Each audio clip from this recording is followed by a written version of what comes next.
Wah, mulai mendung lagi nih. Tadi pagi padahal cerah loh.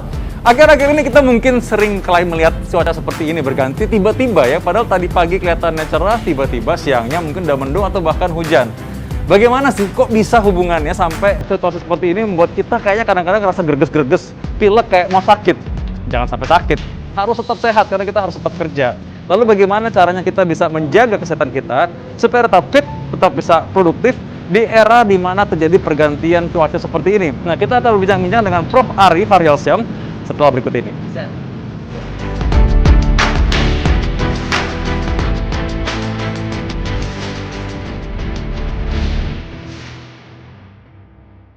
Nah, ini kita sudah bersama dengan Prof. Ari Faryalsyam. Wah, tetap sehat dan bugar ya. Iya. Walaupun sibuk, Prof. Kita nih ngerasa nggak nih angin mulai dingin nih sekarang nih. Iya, betul. Ini terus terang memang kan saat ini kita bilang perubahan cuaca ekstrim ya. Tadi panas atau sekarang jadi angin seperti begini gitu ya. Terus terang aja ini tidak nyaman untuk kesehatan kita. Nah, itu apa hubungannya, Prof? Ini kan masyarakat suka ngerasa tuh, ini kenapa ya lagi pergantian cuaca katanya memang segini katanya. Nah, sebenarnya apa yang terjadi pada tubuh kita? Iya. Kenapa tiba-tiba rasa greges-greges kayak Iya. menggigil gitu? Betul. Jadi sebenarnya kan 3 hal nih kalau kita bicara soal terjadinya suatu infeksi ya. Pertama adalah daya tahan tubuh, kemudian jumlah kuman atau virus, kemudian faktor lingkungan. Nah, kita bicara soal faktor lingkungan, terus terang ini lingkungan yang tidak sehat ini. Kenapa? Karena kan tubuh kita kan sejatinya tetap harus ada penyesuaian ketika tiba-tiba panas, tiba-tiba hujan. Nah, pada orang-orang tertentu itu memang membuat tubuh menjadi tidak nyaman gitu loh. Nah, oleh karena itulah makanya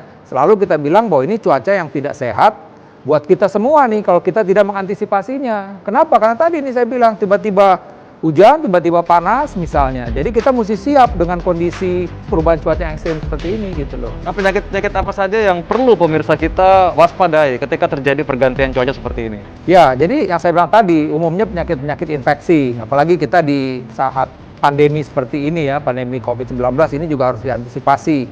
Dan saya bilang tadi nih, kan kita bicara soal terjadi infeksi, ini bicara soal daya tahan tubuh. Nah, oleh karena itulah maka dengan kondisi seperti ini, maka daya tahan tubuh seseorang itu mudah sekali untuk terganggu gitu loh. Terganggu. Yang saya bilang tadi nih, tiba-tiba hujan, tahu-tahu panas lagi. Nah, ini kan terus terang ini bisa mengganggu nih daya tahan tubuh kita gitu. Kemudian tadi nih, dalam kondisi seperti begini pun beberapa kuman virus juga meningkat jumlahnya. Belum lagi kita bicara soal lingkungan. Tadi misalnya nih sempat ada hujan, kan kotoran-kotoran terbawa keluar, kemudian panas lagi. Nah, ini 3 hal inilah yang sebenarnya masyarakat harus antisipasi bahwa kita ini dalam kondisi yang tidak sehat ini dalam situasi perubahan cuaca yang ekstrim seperti ini gitu loh. Pertanyaan paling simpel dari masyarakat kita biasanya adalah ketika lagi dingin, kadang-kadang mereka kan enggan untuk mandi. Wah, ini mandi air hangat apa air dingin? Yang mana yang lebih sehat? Iya, jadi pertama kita bilang tergantung jamnya, ya kan, tergantung jamnya. Jadi yang penting adalah bahwa tubuh itu tidak mengalami perubahan udara yang ekstrim gitu loh. Jadi kalau saya misalnya memilih nih, tergantung kita nih. Kalau memang kita misalnya dalam keadaan situasi yang dingin, tentu kita jangan terlalu juga ekstrim air hangatnya misalnya. Kita atur ininya.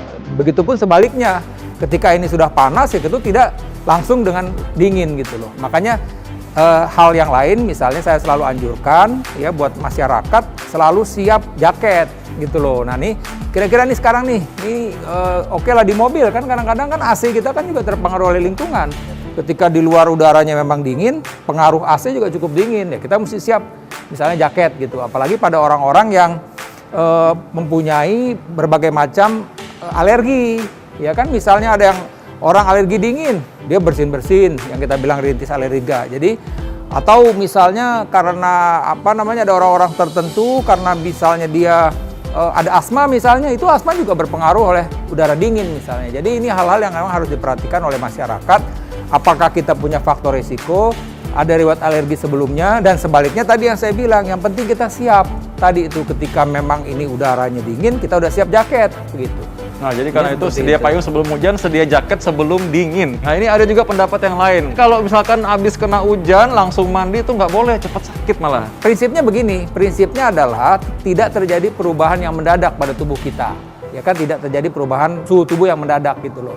Jadi terserah mau mandi atau nggak ada masalah sebenarnya. Yang penting adalah penyesuaian tubuh kita gitu loh terhadap perubahan air dingin atau air panas tadi gitu. Nah, itu dia, ingat ya. Lalu tadi berikutnya, kalau misalkan kita sekarang udah mandi, mungkin makan ya sekarang ya. Nah, makan itu orang mungkin lebih cenderung pilih mungkin makanan yang hangat-hangat dan lain-lain. Apa Prof punya lagi tips untuk pemirsa kita? Bagaimana sih kalau kita makan di rumah di tengah situasi pergantian cuaca seperti ini, Prof? Ya, tentu pilihannya adalah kesegaran ya kan. Ketika kita dingin mungkin sup-sup itu menjadi pilihan. Tapi yang terpenting sebenarnya buat kita dalam kondisi seperti gini adalah sayur-sayur dan buah-buahan. Itu yang penting karena sayur-buahan ini mengandung pertama vitamin C yang cukup tinggi, kemudian juga mineral yang cukup dan antioksidan gitu loh. Jadi itu yang kita butuhkan saat ini sebenarnya pada saat cuaca seperti ini. Jadi kita harus mengkonsumsi makanan-makanan yang cukup vitamin, cukup mineral dan cukup antioksidan agar kita tidak mudah terinfeksi gitu. Nah, contohnya begini, Prof, ya kadang-kadang kan orang kan bilang segampangnya ini gini.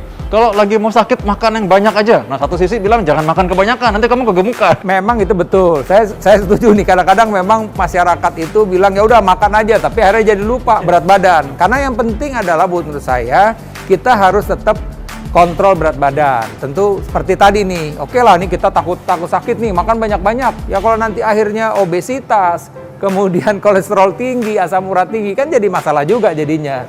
Jadi yang penting adalah kalau kita bicara soal makan, yang penting makanan tersebut memenuhi ya kan seluruh unsur gizi yang ada. Ya kan tetap tadi ada karbohidratnya, ada lemaknya, ada proteinnya, ya kan.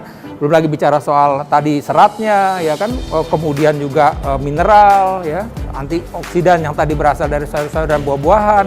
Artinya kalau kita concern terhadap komposisi zat gizi yang cukup, mestinya sih nggak ada masalah gitu loh buat masyarakat ya dalam mengkonsumsi makanan tersebut. Nah kalau yang soal banyak tadi kan sebenarnya kalorinya tuh. Jadi kalorinya kita ini juga jangan berlebih-lebihan. Karena kita tahu ketika kita banyak mengkonsumsi kalori, apa yang terjadi? Kegemukan, obesitas. Ya obesitas pun apalagi dalam situasi pandemi ini. Kita kan cenderung untuk malas keluar rumah.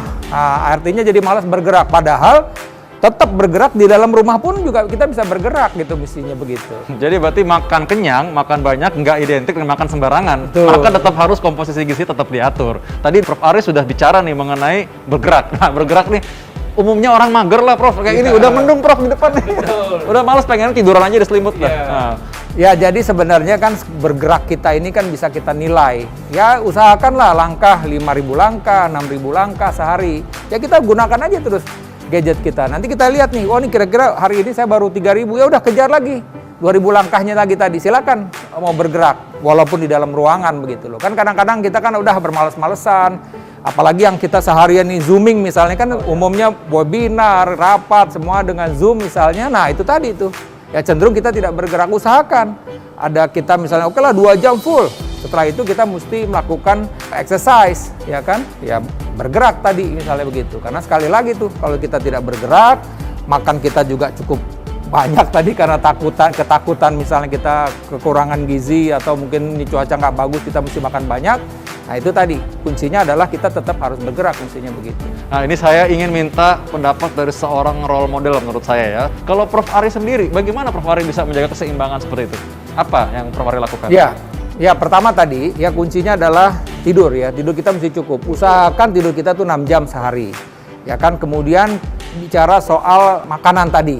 Ya kita usahakan makan tadi yang berimbang tadi ya, ada unsur karbohidratnya, lemaknya, proteinnya dan sayur dan buah-buahan. Itu mesti kita perhatikan deh, cukup atau enggak nih sayur buah-buahan. Dan minum juga. Kadang-kadang dengan situasi begini kita suka lupa nih minum, artinya minum lupa akhirnya jumlah yang kita konsumsi air itu nggak cukup gitu loh. Nah ini harus diperhatikan, palingnya kita usahakan ya 7 gelas, 8 gelas per hari untuk kalau minum, apalagi dengan cuaca mendung ini kan cenderungnya kita tidak haus gitu ya. Nah kemudian tadi ya tetap bergerak, ada usaha tadi beraktivitas ya, kita patno tadi itu, kalau usaha kita bisa bergerak 5.000 langkah, 6.000 langkah sehari gitu ya, tentu tergantung dengan situasi dan kondisi, dan kemudian selalu berpikir positif, kuncinya tuh begitu, artinya dan juga apa yang kita bisa berbagi kepada orang lain, sebaiknya kita juga usahakan untuk bisa berbagi kepada orang lain, itu kuncinya sebenarnya. Dan bicara soal stres, semua orang sih stres gitu ya, tapi mungkin approach-nya ketika kita mengalami stres ya mungkin banyak berdoa kepada Yang Maha Kuasa.